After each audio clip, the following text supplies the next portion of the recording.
آقا کریم کا انداز تکلم انتہائی سادہ، عام فہم، سلیس، نکھرا ہوا، شستہ، اور جو اہم چیز ہوتی 3 مرتبہ دہرا کے بیان کرنے کا انداز، لیکن اس کے باوجود بھی کسی خارجی سبب سے، کسی وجہ سے کسی کو اس کی مزید تفصیل چاہیے یا کوئی سمجھ نہیں پایا تو وہ اٹھ کے عرض کرتا رائنا یا رسول اللہ، حضور ہماری رعایت کر دیجئے، یعنی یہ مسئلہ شرعی ہمیں سمجھ میں نہیں آیا یا یہ مسئلہ مزید اس کی تفصیل چاہیے، تو آقا کریم علیہ السلام دوبارہ ارشاد فرما دیتے، سے بارہ ارشاد کر دیتے۔ مکے میں یا بندہ پکا مومن تھا یا پکا کافر تھا، منافقت مکے میں نہیں تھی۔ جب حضور علیہ السلام مدینے میں تشریف لائے تو منافقت کا بھی آغاز ہو گیا، تو وہ بھی حضور کی مجلسوں میں بیٹھتے، اور جب صحابہ پوچھتے رائنا یا رسول اللہ، حضور ہماری رعایت کیجئے، تو وہ بھی اپنی زبان کو تھوڑا سا بل دے کر کے رائنا کو رائی نہ پڑھتے، لینم بِأَلْسِنَتِهِمْ، اپنی زبان کو تھوڑا سا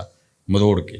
تو یہ لغت یہود میں گالی تھی، یا رائی عربی میں چرواہے کو کہتے، تو رائینا کا مطلب پھر یہ ہوا۔ تو وہ اس طرح بظاہر وہ مسئلہ پوچھ رہے ہوتے، لیکن وہ اندر کا جو خبث تھا اس کا اظہار کر رہے ہوتے۔ حضرت سعد بن معاذ رضی اللہ تعالی عنہ لغت یہود سے واقف تھے۔ آپ یہودیوں کے پاس گئے اور ان لوگوں سے کہا کہ اگر آج کے بعد تم نے میرے رسول کے لیے رائنا کا لفظ بولا تو میں تمہاری گردن کاٹ دوں گا۔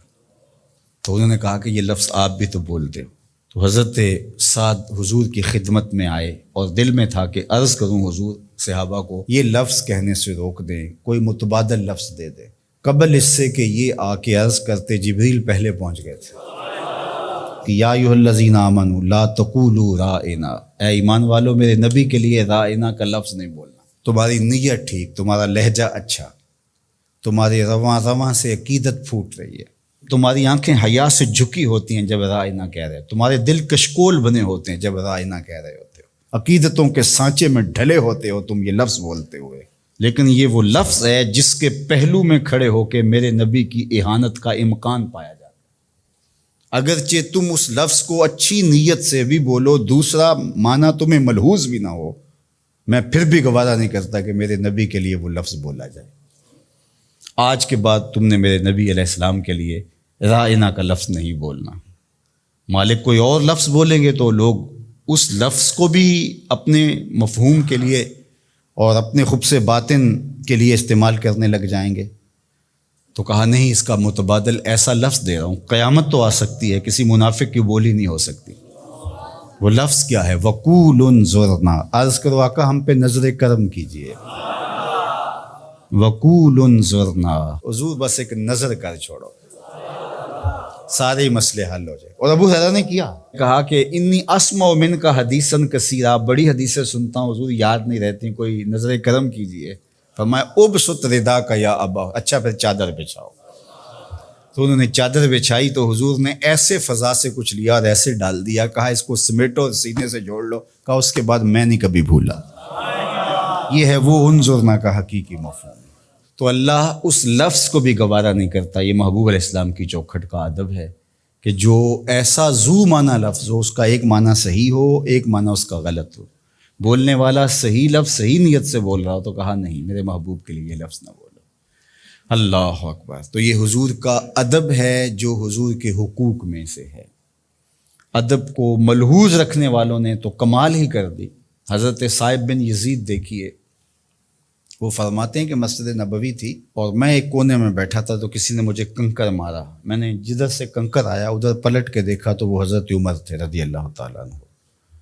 تو میں اٹھ کے ان کے پاس چلا گیا، تو وہ فرمانے لگے وہ جو 2 لوگ باتیں کر رہے ہیں ان کو ذرا بلا کے لاؤ۔ تو میں گیا اور ان کو بلا کے حضرت عمر کے پاس لے گیا۔ تو حضرت عمر نے ان سے پوچھا تم کہاں کے رہنے والے؟ انہوں نے کہا جی طائف کے رہنے والے۔ تو حضرت عمر فرمانے لگے تم اگر اس شہر کے رہنے والے ہوتے میں تمہیں سزا دیتا، تم بلند آواز سے بول رہے ہو، جانتے نہیں یہ مسجد رسول اللہ کی ہے۔ ادب سکھایا، تمہاری آواز بھی اونچی نہیں ہونی چاہیے۔ اور یہ حضور کی حیات طیبہ میں بھی اور روضہ رسول پر بھی یہ ادب امت کے اوپر لازم ہے۔